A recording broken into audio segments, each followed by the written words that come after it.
As many of you know, the Supreme Court ruled against affirmative action in college admissions.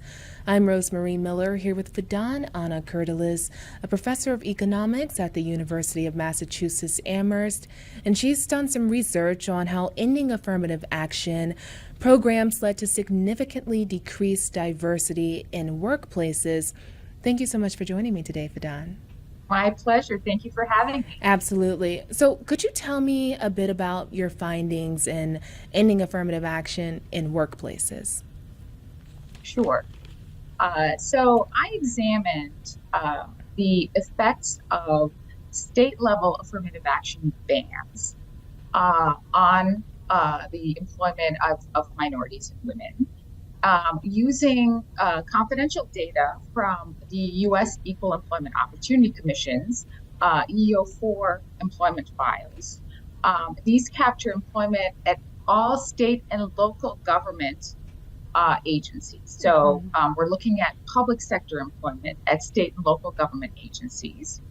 And what I found was that in states that eliminated affirmative action, there was reductions in the employment of Black women, Hispanic men, and Asian women. And in the case of Black women, the declines in employment following the state level bans became larger and larger in magnitude.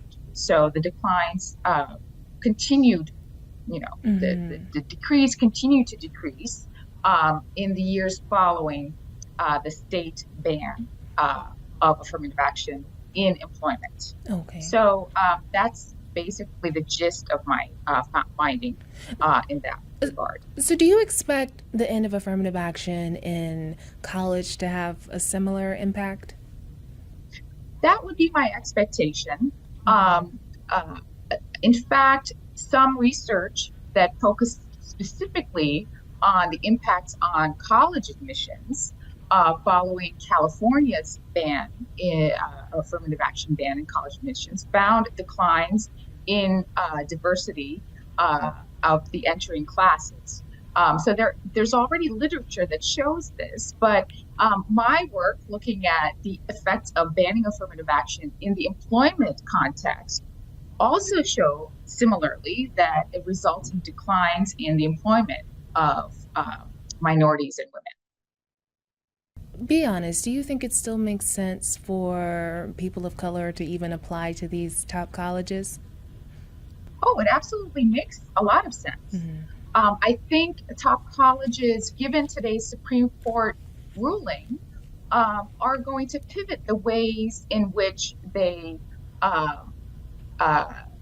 try to diversify their entering classes. They will be taking a look at perhaps with more weight at essays that students write.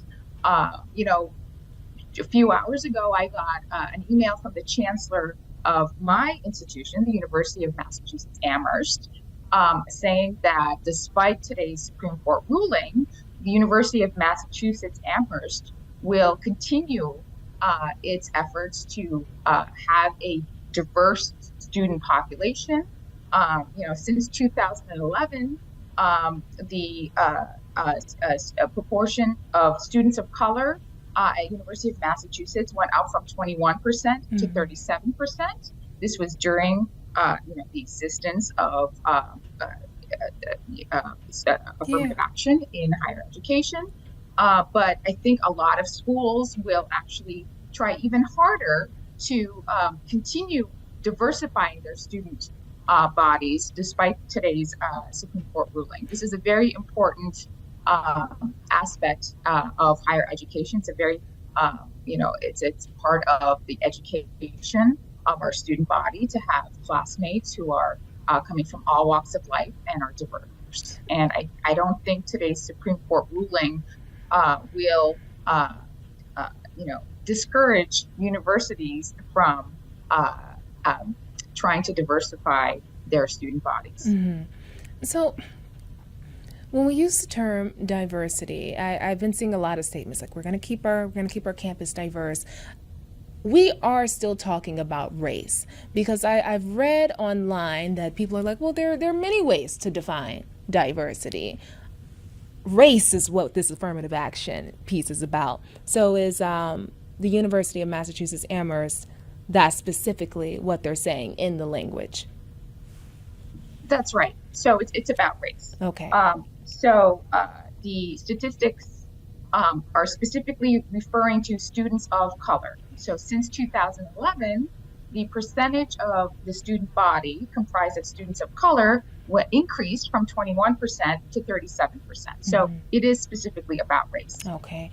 And students will still be able to mention their race, like in their college essays when applying. They're able to do all of that with this. Right. So the college essay is a place that provides a lot of flexibility to students to say whatever they want to say. And so I think that college admissions officers are going to pay even more attention to these college essays. So they can absolutely state their experiences growing up, challenges that they have faced with respect to race. Okay.